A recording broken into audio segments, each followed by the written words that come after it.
There's something going on in Flowery Branch that's quietly heating up the NFL's buzzwords and could shake the foundations of the Atlanta Falcons secondary. Picture this, a team that's retooled, reloaded, and reignited under the leadership of Raheem Morris and general manager Terry Fontenot, but with one glaring weakness still plaguing its Super Bowl aspirations. But before we dive in, hit that like button and comment below. Do you think Raheem Morris can take the Falcons to the next level?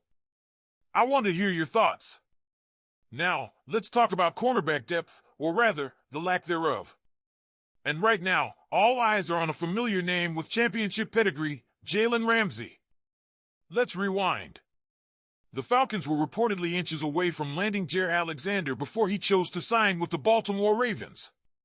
According to ESPN's Jeremy Fowler, the Falcons were so serious that they potentially offered Alexander more money than Baltimore. That tells us something critical. Fontenot isn't just waiting around hoping his starters stay healthy. He's on the offensive, looking to shore up one of the few holes on a roster that's otherwise built to compete now.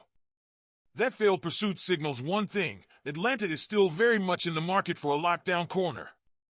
And that naturally brings us back to Jalen Ramsey. Now here's where it gets spicy. Ramsey and Raheem Morris aren't just acquaintances, they're battle-tested brothers from their time with the Los Angeles Rams.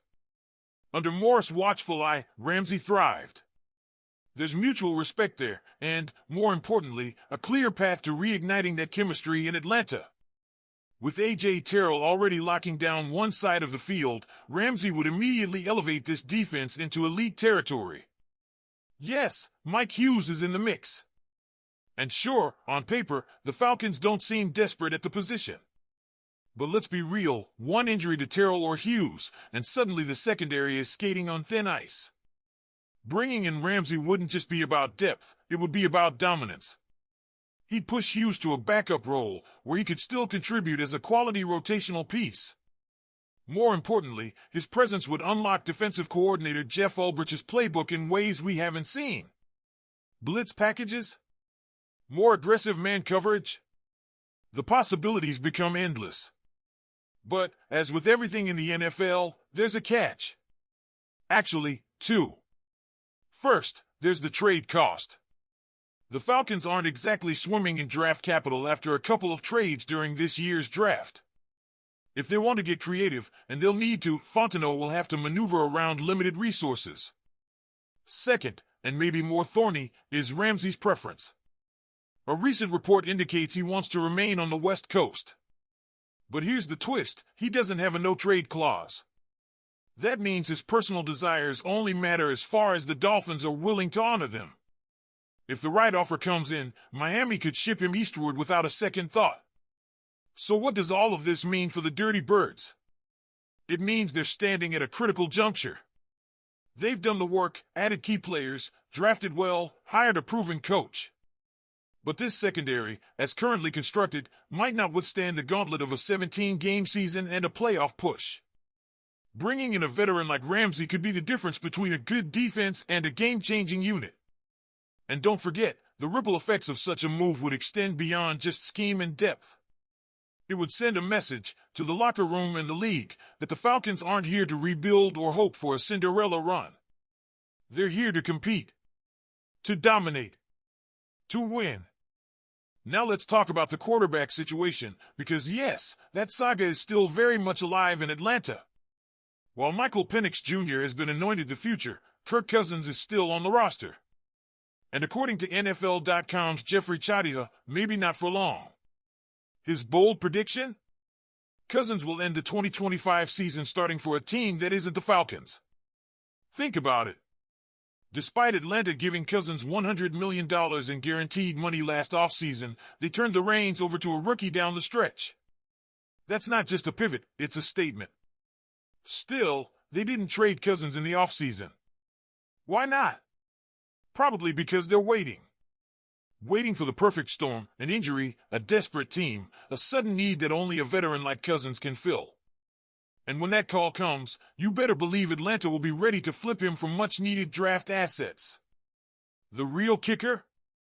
If they trade Cousins, they offload that $10 million roster bonus due next March.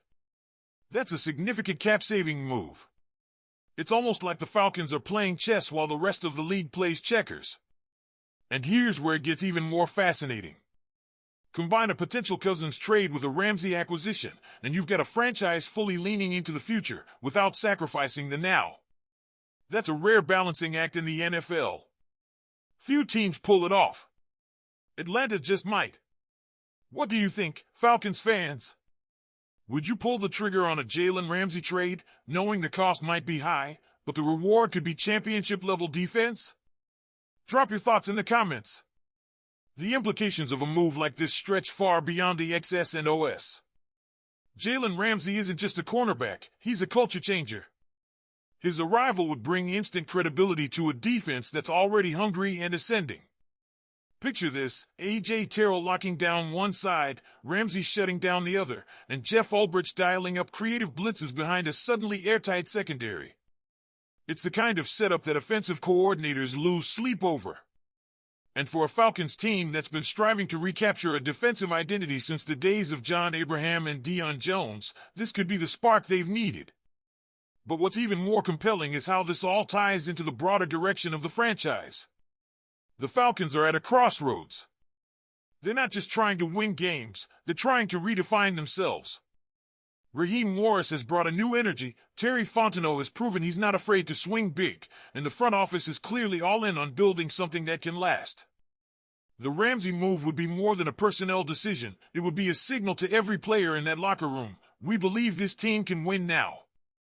And that's exactly why the potential Kirk Cousins trade looms so large. On the surface, it looks like a contingency plan. But dig deeper, and it becomes clear it's a calculated maneuver. If Cousins is dealt mid-season, the Falcons could recoup vital draft capital, clear up salary space, and fully transition to the Penix Jr. era. It's a bold strategy, yes, but one that shows foresight. The kind of foresight that good franchises exhibit when they're serious about contending. This entire scenario, the pursuit of Ramsey, the potential Cousins trade, the calculated roster construction, is a reflection of a front office that isn't content with mediocrity. It's about setting a tone, about building a team that doesn't just aim to make the playoffs, but to go deep. And for fans who have endured years of almosts and not quites, this is the kind of urgency and ambition that's been long overdue. So let's bring it back to you, the fan base that stood by through thick and thin. Do you think Ramsey is worth the price? Is now the time to go all in on defense? And what about Cousins? Should the team wait for the right offer, or cut ties sooner to give Penix Jr. full control? Hit the comments and let your voice be heard. We're building this story together. Go Falcons!